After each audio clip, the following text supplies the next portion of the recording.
খুব গহীন জায়গা। আমরা শুনলাম যে এই জায়গায় রাত্রেবেলা আসলে কিছু একটা দেখা যায়, শিয়াল, বাঘ, কখনো হনুমান।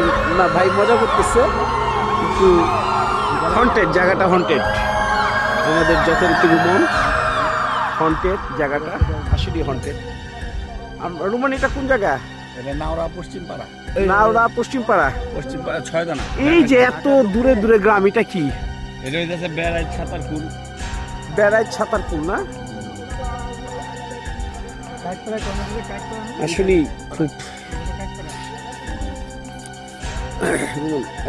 ওই যে ফকিরখালি, ওই যে লাইট জ্বলে ফকিরখালি না? এই সদন ভাই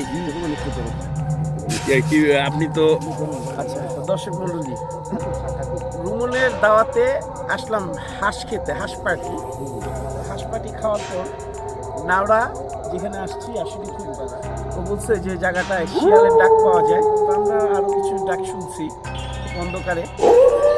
আসলে এই জায়গাটা পুরো নিস্তব্ধ। তখন ডাকাত এসে ঘাড়ি করতে সেটাও জানি না।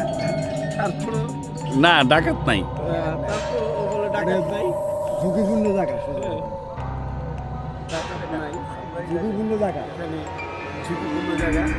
এই গাছটাতে প্রায় সময় লাশ পাওয়া যেত। এই গাছের নিচে অনেকে বলে ফাঁসি দিচ্ছে। দেখেন এই গাছের এই ডালে ফাঁসি দেয়, আর এখানে অনেক লাশ পাওয়া গেছে। দেখেন আশেপাশে লাইট মারতেছে। আমরা কয়েকজন নেংটার পৌঁটা পোলা আসলাম, কারণ পৌঁটামিতে অনেকক্ষণই বুড়া বয়সী সব জোয়ানরা এক হয়েছি, ইয়াং ম্যান সব।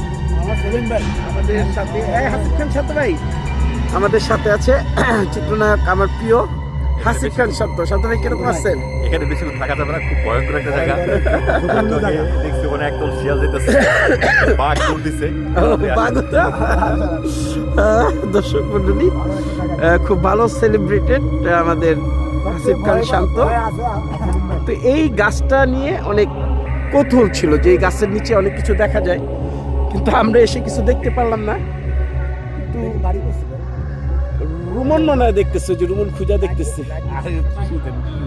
রুমন দেখতেছে, তাহলে আবার ভাই টিস্যু খুঁজতে